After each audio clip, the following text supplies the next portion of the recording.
कार्य यही रहा है बैठक में कि विधानसभा में ज़्यादा से ज़्यादा चर्चा हो और उन विषयों में ज़्यादा चर्चा हो जिससे लोगों की पीड़ा उत्पन्न होती है।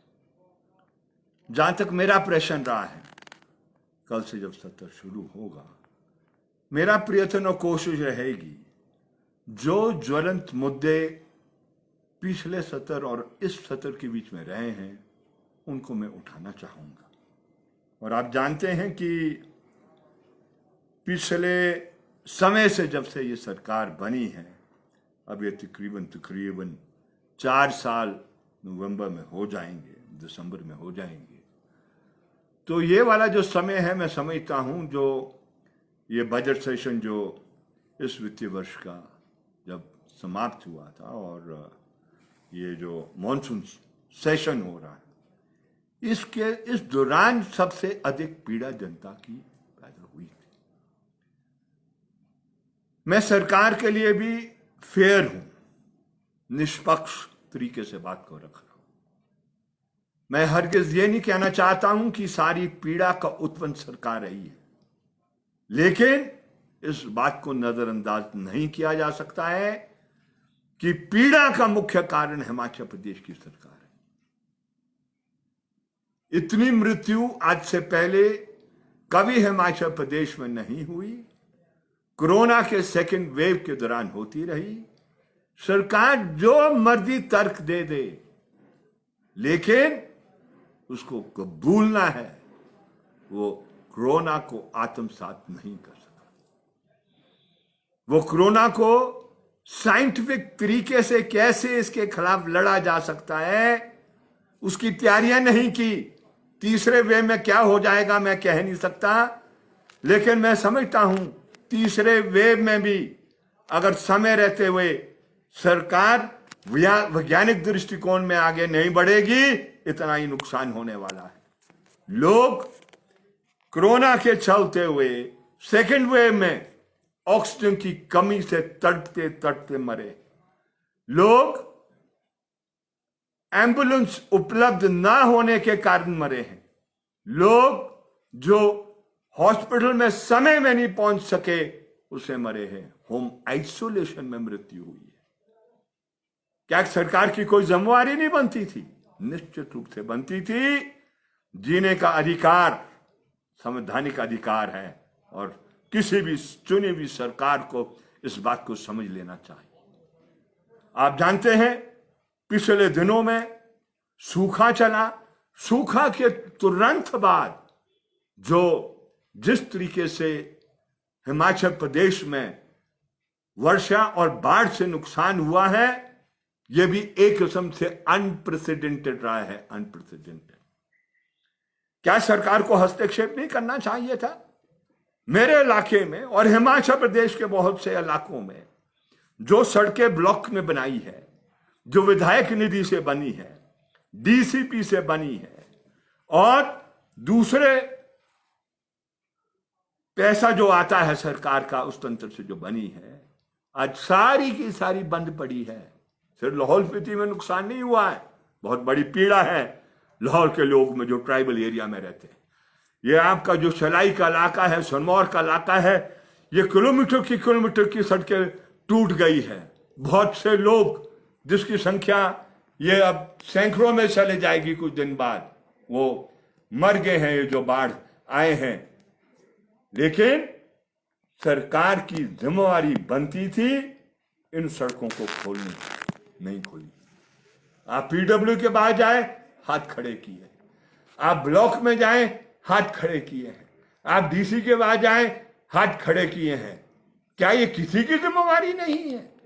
आप सेब की आप बातें करते हैं और ये कहते हैं कि ये सेब राज्य है, फल राज्य हम बनाना चाहते हैं। 5,000 करोड़ की क्या कहते हैं अर्थव्यवस्था है।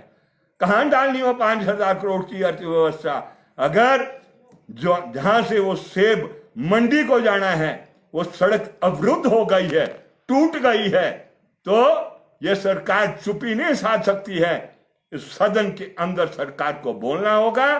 सिर्फ बोलना नहीं होगा, उन सड़कों का भी क्या कहते उसको खोलना होगा। यही नहीं, जिसने कोरोना के दौरान सबसे महत्वपूर्ण रोल अदा किया वो तो आपकी आशा वर्कर थी। उसके बारे में क्या करना चाहती है सरकार, बताएं। ये नहीं हो चल सकता जब तक तो सर्वेक्षण करना है, जब तक तो दवा पहुंचानी है, जब तक तो वैक्सीनेशन का कार्य करना है, जब तक तो कोरोना मरीज की देखभाल करनी है, तब तो आशा वर्कर। लेकिन जब उसके वेतनमान का प्रश्न है या उसके मानदेय का प्रश्न है या उसको पक्के करने का प्रश्न है, तब आप कहेंगे तिजोरी, कहते हैं मैं वो पैसा नहीं है। तो पैसा कहां से आया है जो वाइस चेयरमैन की वो जो आप भर्ती कर रहे हैं, जो फौज बना रहे हैं, जो आपकी पार्टी के अंदर जो अंतर्विरोध चल रहे हैं, उन अंतर्विरोधों को सुलझाने के लिए ये आप बहुत से पद पैदा कर रहे हैं, तब ख्याल नहीं रहा है कि तो तिजोरी खाली है। तिजोरी सिर्फ उसके लिए खाली है जब वो है। इसके अलावा कोरोना के चलते हुए बहुत से ऐसे कर्मियों की मृत्यु हुई है जो न्यू पेंशन स्कीम के तहत आते हैं। आप तो बार बार सदन में ये कहते रहे जो भारत सरकार करेगी उसको हम अपनाएंगे हिमाचल प्रदेश में। 2009 में संशोधन लाया गया न्यू पेंशन स्कीम में। उस नए संशोधन के तहत यह तय किया गया कि अगर कोई मुलाजिम जो न्यू पेंशन स्कीम के तहत फॉल करता है, उसकी मृत्यु हो जाए या 40% से अधिक अपंगता हो जाए, डिसेबल हो जाए, तो पुराने पेंशन रूल के तहत वो गवर्न होगा। किया है? नहीं किया है। आज उधर धरना लगा है निश्चितकालीन के लिए, लगाया है जो कुटना ये जो आपके कंपैशनेट ग्राउंड के आधार पर जो रोजगार देना था उनका है।